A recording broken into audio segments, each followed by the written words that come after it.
प्यारे दोस्तों, जब हम कहीं जंगल में जाते हैं, रेगिस्तान में जाते हैं, कहीं बयाबान सुनसान जगह पर जाते हैं, तो हमें अलग अलग अजीब अजीब आवाजें आती है। तो आइए जानते हैं ये आवाजें किसकी होती है, किस तरह हमें आती है।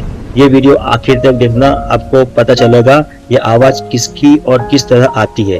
देखिए वीडियो को पूरा।